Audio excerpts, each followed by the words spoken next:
Nah, jadi ekologi itu berasal dari bahasa Yunani, yaitu oikos berarti rumah atau tempat hidup. Nah, dari oikos itu maka muncullah kata ekonomi yang boleh diartikan sebagai pengelola finansial tempat hidup, dan menjadi kata ekologi, yaitu pengelola lingkungan tempat hidup. Nah, secara luas, ekologi adalah merupakan cabang yang mempelajari mengenai ekosistem, makhluk hidup, dan lingkungannya. Makhluk hidup yang tinggal pada suatu lingkungan pasti melakukan interaksi dengan makhluk hidup lain, maupun dengan faktor abiotik pada lingkungannya. Nah, di dalam ekologi itu, dalam ruang lingkupnya ada individu. Nah, individu itu merupakan satuan makhluk hidup dari satu jenis spesies tertentu. Nah, jadi individu ini adalah satu makhluk hidup tersebut. Nah, contohnya satu ekor kuda. Nah, berlanjut dari individu ke populasi.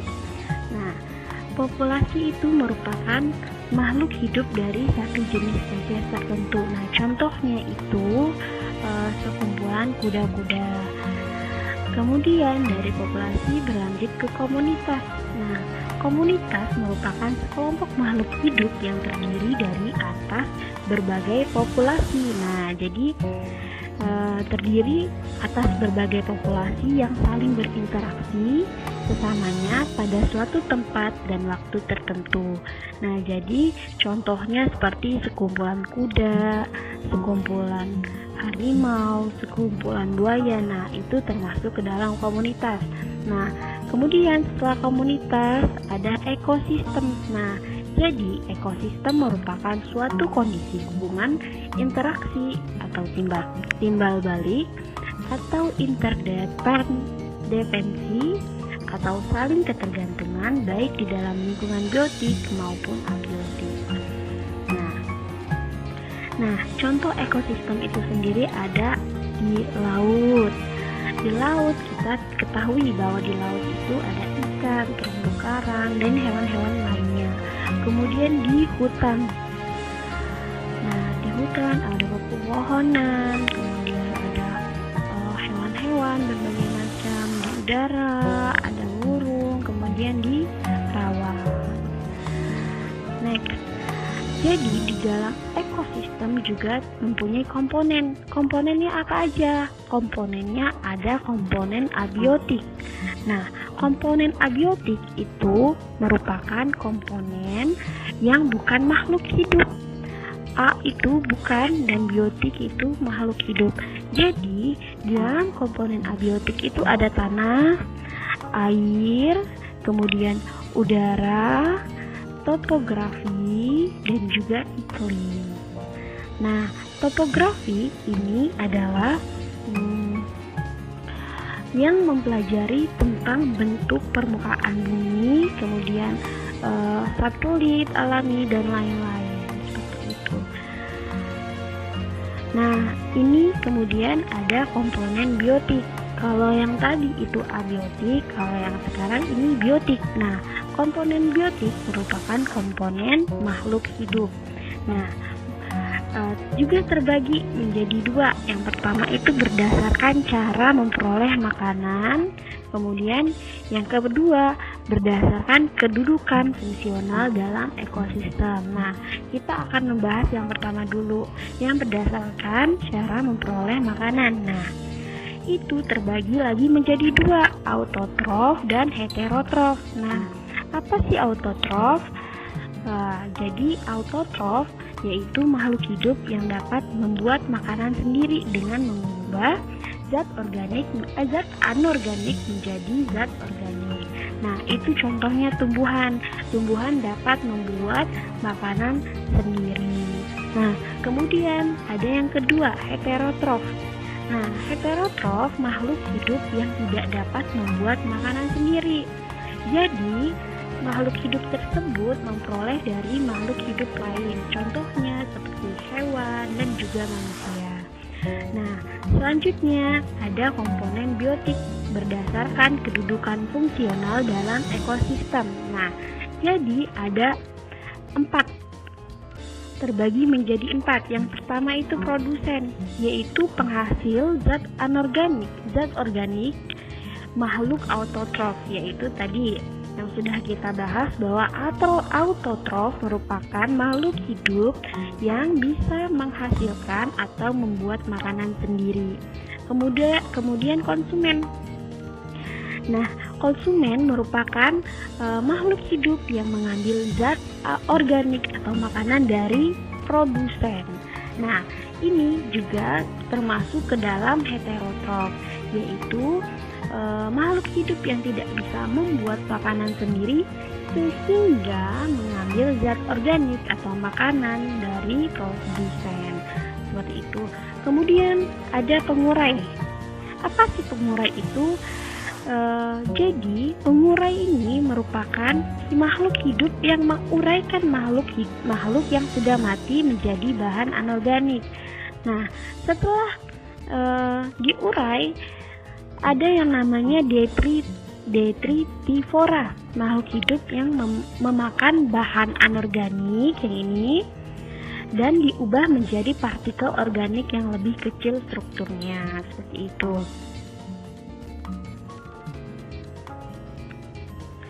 Nah, ada juga namanya aliran energi di dalam ekologi itu. Jadi aliran energi itu dikatakan bila mana dalam suatu ekosistem terjadi peristiwa makan dan dimakan, maka akan membentuk suatu rantai. Nah, ini suatu rantai makanan. Jadi energi dalam bentuk makanan akan berpindah dari organisme pada tingkat trofi rendah ke trofi di atasnya. Jadi ketika belalang sudah memakan tumbuhan, maka menghasilkan energi. Nah, energi itu akan transfer ke ayam apabila ayam tersebut memakan belalang. Jadi ketika ayam sudah memakan belalang, maka energi dari makanan tersebut akan berpindah ke konsumen yang di atasnya atau tropik yang di atasnya. Nah, kemudian ada daur biogeokimia. Daur biogeokimia itu dibagi menjadi 6. Ada daur air, daur sulfur, kemudian daur nitrogen, daur fosfor, daur karbon, dan juga daur oksigen. Nah, daur air. Jadi pertama-tama air yang ada di permukaan tersebut mengalami penguapan. Nah, setelah mengalami penguapan akan terjadi kondensasi, yaitu awan tadi membentuk titik-titik di langit. Nah, titik-titik air di langit sehingga ketika masanya sudah berat, air tersebut akan turun menjadi hujan. Nah, setelah hujan, air tersebut terjadi perserapan air di dalam tanah. Kemudian air melewati tanah atau batuan berpori ke dalam. Jadi itu disebutnya air dalam tanah. Seperti itu. Nah, air hujan itu turun ke bumi, sebagian digunakan oleh tumbuhan dan organisme lainnya. Sebagian lagi mengalir sebagai air di permukaan di permukaan dan air tanah. Air di permukaan akan kembali menguap. Nah, yang ini tadi akan kembali menguap sehingga kembali menjadi uap air.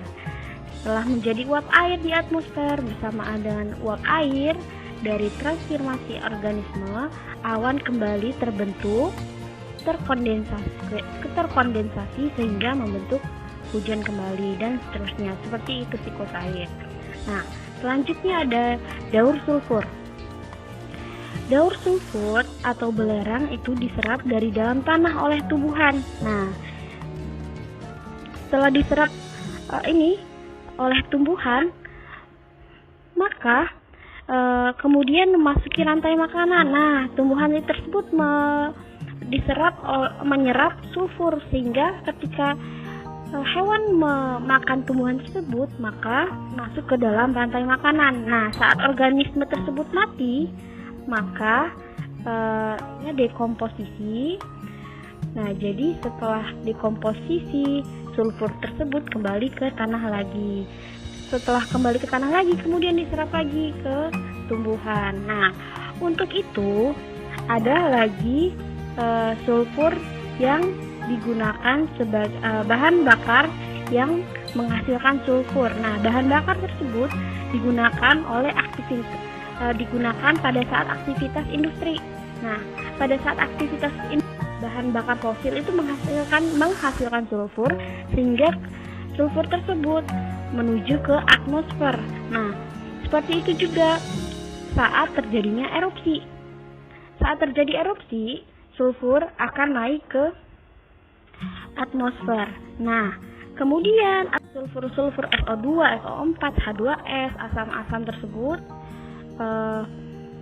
bereaksi dengan air hingga terjadilah hujan asam. Nah, sulfur juga mengalami reduksi menjadi sulfida dan berikatan dengan hidrogen. Nah, sulfur itu reduksi menjadi sulfida dan berikatan dengan hidrogen sehingga berubahlah membentuk gas menjadi gas H2S menuju ke atmosfer juga. Nah, kemudian ada daur nitrogen. Jadi, nitrogen yang berada di atmosfer akan diikat oleh bakteri fiksasi nitrogen di dalam tanah. Nah, jadi bintil akar tersebut mengubah nitrogen tersebut menjadi N3. Nah, setelah mengubah menjadi N3, terjadilah nitrifikasi oleh bakteri nitrifikasi, mengubah N3 menjadi NO2. Nah, setelah terjadi nitrifikasi, maka NO2 itu diubah menjadi NO3 sehingga bisa diserap oleh tumbuhan. Nah, setelah diserap oleh tumbuhan, akan masuk ke dalam rantai makanan. Nah, dengan cara apa? Dengan cara hewan tersebut memakan tumbuhan tersebut. Setelah dimakan, pada sisa pencernaan dan tubuh organisme tersebut atau hewan tersebut akan terjadi dekomposisi. Apa tadi dekomposisi? Yaitu peruraiannya. Nah, diuraikan oleh dekomposer, yaitu fungi dan bakteri. Nah, jadi nitrogen tersebut akan masuk ke dalam tanah dalam bentuk amonia.